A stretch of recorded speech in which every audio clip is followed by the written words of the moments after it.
안녕하세요. 저는 결혼한 지 3년 다 돼가는 30대 초반 여자입니다. 저는 어려서부터 엄마 껌딱지라는 소리를 들을 만큼 친정 어머니랑 가깝게 지냈어요. 그래서 저는 결혼하고 나서 저희 시어머니 되실 분과도 저와 엄마의 관계처럼 그렇게 가깝게 지내고 싶었어요. 제가 사랑하는 남자의 어머니이니까 그 정도는 할 수 있다고 생각했어요. 제 고향은 대전이에요. 하지만 서울로 대학을 다니게 되면서 기숙사 생활을 했습니다. 그리고 대학교 3학년 때는 영국으로 유학을 가기도 했고요. 대학을 졸업한 후에는 서울에 있는 회사에 취업을 했기 때문에 부모님과는 줄곧 떨어져 지냈습니다. 그래서 매일매일 부모님과 최소한 전화 한 통씩은 했어요. 어제도 통화했는데 오늘 하루도 또 할 이야기가 많았고 시시콜콜한 이야기를 많이 했거든요. 그러는 동안 저에게는 남자친구도 생겼어요. 남자친구는 말수가 적고 조용한 성격이에요. 회사에서 선배 소개로 만난 남자친구와는 1년의 연애 끝에 결혼을 약속하게 되었습니다. 결혼식까지 어려움 없이 모든 것이 원활하게 진행되었어요. 다른 친구들은 결혼 이야기가 오가기 시작하면 시댁에도 자주 오가고 하던데 저는 그런 건 없었어요. 저는 그게 시모가 다 저를 배려해서 그런 건 줄로만 알았습니다. 그런데 그게 아니었어요. 신혼여행을 다녀와서 시댁에 인사를 드리러 간 날이었습니다. 시모는 저를 앉혀놓고 말하길 딸은 딸이고 며느리는 며느리라고 생각한다며 자신에게는 딸 같은 며느리는 필요 없다고 하시더라고요. 저는 그저 며느리 도리를 잘하고 남편을 잘 섬기면 된다고 하시더군요. 저한테 당부할 이야기가 있다고 하시더니 바로 저거였네요. 처음에 저는 솔직히 시모가 농담하시는 줄 알았어요. 그래서 아니에요. 어머님, 저는 어머님과 가깝게 지내고 싶어요. 라고 애교를 부렸습니다. 그런데 시모가 정말 정색을 하면서 요즘 TV에서 딸 같은 며느리 어쩌고 하는데 난 내 며느리가 나한테 그렇게 기어오르는 게 싫다고 하시더라고요. 순간 얼마나 분위기가 싸해지고 전도 거기서 얼마나 무안하던지요. 옆에서 다 듣고 보던 남편이 엄마 왜 그래라며 상황을 수습하려고 했지만 저는 정말 서운하고 속상했어요. 그렇게 그날 밤 집에 돌아와 곰곰이 시모의 말을 곱씹어보고 그래, 내가 생각하는 며느리 도리만 잘하자고 마음먹었습니다. 제가 생각하는 며느리 도리라는 건 시어머니께 알리거나 상의할 게 있으면 제때 연락을 드리고 생일이나 명절 잊지 않고 잘 챙기는 정도였어요. 며느리 도리만 잘해도 언젠간 내 진심을 알아주시지 않을까라는 미련한 기대도 놓지 못하고 있었고요. 사실 제가 어디 가서 미움받은 적은 없었는데 시모가 먼저 저렇게 선을 그어버리니까 어떻게 해야 할지 잘 모르겠던 것도 있었습니다. 한 번은 무슨 일이 있어서 시댁에 간 적이 있는데 시모가 썩은 배를 잔뜩 버리고 있었습니다. 저는 이게 다 뭐냐고 여쭙고 시모는 명절에 배가 너무 많이 들어와서 신우 좀 나눠주고 했는데도 다 못 먹었더니 이렇게 상해버렸다고 하시더군요. 시댁이랑 저희 집은 참고로 차로 15분 거리입니다. 이렇게 버리실 거면 저희한테도 좀 가져가라고 전화 한 통만 해주셨으면 어땠을까 싶더라고요. 저에게는 냉랭한 시모였지만 본인 자녀들과의 관계는 저와 친정어머니의 관계랑 비슷한 느낌이었어요. 특히 신우는 차로 1시간 거리에 살았기 때문에 친정에 자주 오지는 못하는 것 같았지만 연락은 매일같이 하는 것 같더라고요. 신우는 저와 동갑으로 아직 미혼이고 현재 유치원 방과후 교사로 일하고 있었어요. 하루에 4시간 정도만 하는 일이라 체력적으로 크게 힘들지 않다고 했고요. 다만 머리가 넉넉지는 않다고 들었습니다. 결혼한 지 6개월 정도 지났을 무렵 저는 회사 생활을 정리하고 작은 클레이 아트 공방을 차리기로 결심을 했습니다. 다행히 집 근처 상가에 적당한 매물이 있었기에 과감하게 도전해보기로 했어요. 시어머니께 그래도 말씀을 드려야 할 것 같아서 상황을 설명드리니 시모는 여전히 남편 잘 챙기고 며느리 도리만 소홀하지 않으면 네가 뭘 하건 나는 신경 쓰지 않는다고 말씀하셨어요. 그러자 남편이 옆에서 저에게 그러면 자기는 이제 퇴근하고 나서 와이프가 차려주는 따끈한 밥상을 매일매일 받을 수 있는 거냐고 묻더라고요. 제가 나 지금 놀려는 거 아니고 새로운 사업을 시작하는 거라고. 나도 남편이 차려주는 따끈한 저녁 밥상 좀 받아보고 싶다고 하니까 입을 대빨 내밀더라고요. 하지만 저도 지지 않고 저녁은 돌아가면서 시간 되는 사람이 하자고 버텼습니다. 결국은 제 말대로 하기로 했고요. 물론 시모한테 크게 한 소리 들었습니다. 솔직히 저도 시모가 분명히 뭐라고 할 걸 알고 있었어요. 남편을 잘 챙기라는 건 남편 굶기지 말고 며느리 도리를 잘 하라는 건 회사 다닐 때처럼 용돈이나 생활비는 제때 잘 보내라는 거였죠. 물론 남편 수입이 저보다 많았고 그 부분은 남편이 담당하고 있었기 때문에 제가 마음이 상하거나 할 일은 없었습니다. 게다가 다행히 공방은 입소문이 나면서 그럭저럭 회사 생활 때와 비슷한 수익을 내고 있었어요.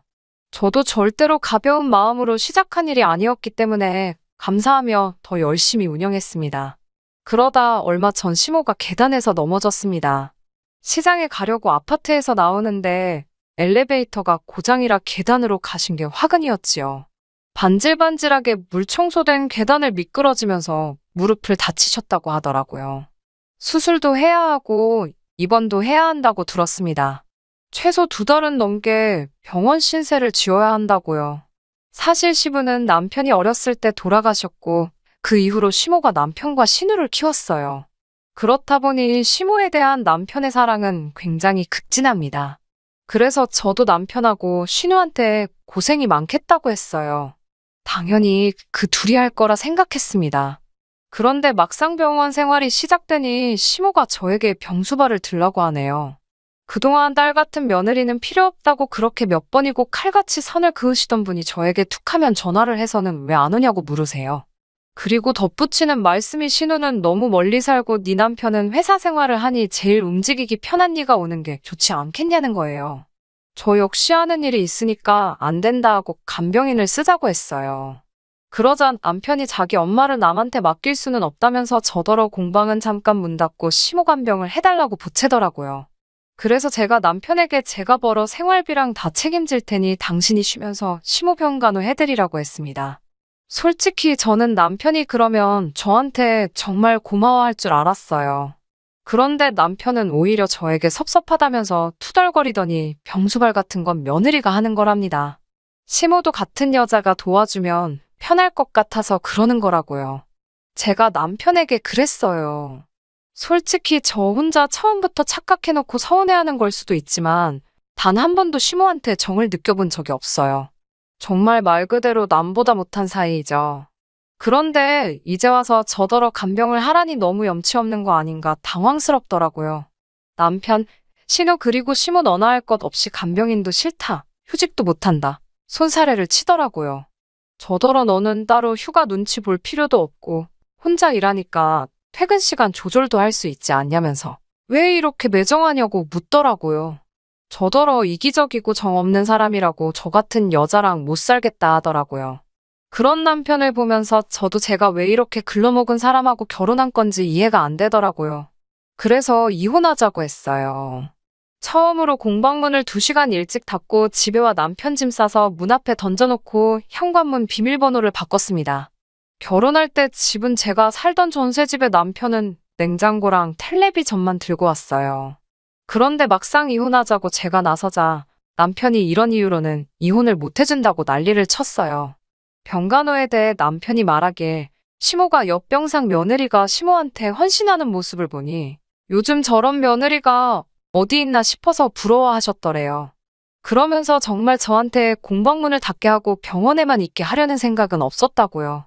제가 너무 단호하게 싫다고 해서 제 고집도 꺾어보고 싶고 말이라도 그래 내가 병수발 들게 하면 자기가 됐다고 하고 시모께는 며느리가 어머니 모시고 싶다 하는데 자기가 못하게 할 참이었다고요. 저 같은 호구를 놓치는 게 아쉬웠는지 남편은 갑자기 미친 듯이 저에게 매달리더라고요. 하지만 남편의 궤변을 더 이상 들어주기도 싫었고요. 저는 그저 남편에게 시모간병 잘하고 앞으로 잘 지냈으면 좋겠다고 인사하고 뒤도 돌아보지 않았습니다. 남편은 그럼 자기 어머니는 어떡하냐고 거의 오열에 가까운 눈물을 보이더라고요. 저더러 시모가 안쓰럽고 애틋하지도 않냐면서요. 그래서 저도 남편에게 시모가 우리 친정어머니도 아닌데 내가 왜 애틋함을 느끼겠냐고 물었습니다. 아마 저희 부모님한테 안 좋은 일이 생긴 거였다면 공방이고 뭐고 다 때려치고 그 옆에만 지키고 있었을 겁니다. 제가 처음부터 시어머니께 딸 같은 며느리가 되겠다 다짐했을 때 선을 긋지 않고 제 마음을 있는 대로 받아주셨으면 며느리의 도리를 찾는 게 아니라 정말 시어머니께 친딸 같은 존재가 돼요. 저도 두 발 뻗고 나서서 병수발을 들어드렸을 거예요. 하지만 저는 딸 같은 며느리도 아니고 일개 며느리일 뿐이었잖아요. 그런 저에게 이제 와서 염치 없이 왜 병수발을 들라고 하시는지 도저히 이해가 안 됩니다. 저는 시집게 자식 두 분한테 자식 도리를 잘 지키라고 가르쳐 주시라고 한마디 하고 모두가 보는 앞에서 이혼 도장을 찍었습니다. 시어머니도 남편도 신우도 이 상황에 분개했지만 그 좋아하는 자식들 냅두고 저한테 수발을 들라고 하는 상황이 억지인 건 자기들도 알고 있는지 이혼을 선언한 제 앞에 아무 말도 잊지 못하더라고요. 그리고 현재 저는 혼자 잘 먹고 잘 살고 있습니다. 공방도 계속해서 잘 되고 있고요. 제가 수발을 들지 않았다면 앞다투어 시어머니 돌볼 거라고 생각했던 두 여자들은 결국 어찌할 방법을 찾지 못해 제가 애초에 제안한 대로 간병인을 구했더라고요. 본인들이 하기 싫고 또 시키자니 눈치 보이는 일들은 왜 다 며느리에게 떠넘기는 걸까요? 저에게 조금이라도 곁을 내어주셨다면 저라고 이렇게까지 하지 않았을 거예요. 애초에 며느리가 가족의 일원이 되려고 한 게 저의 욕심이었을까요?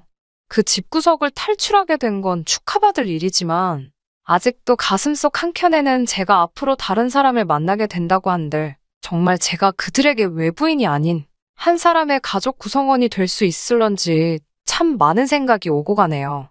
밤 공기가 아직 싸늘한데 기분이 괜히 싱숭생숭해져서 사연 한번 적어보았습니다. 끝까지 들어주셔서 감사하고요. 긴 이야기 들어주셔서 감사합니다. 오늘의 사연은 여기까지입니다. 구독과 좋아요, 알람 설정해주시면 앞으로 더 좋은 사연으로 찾아오겠습니다. 감사합니다.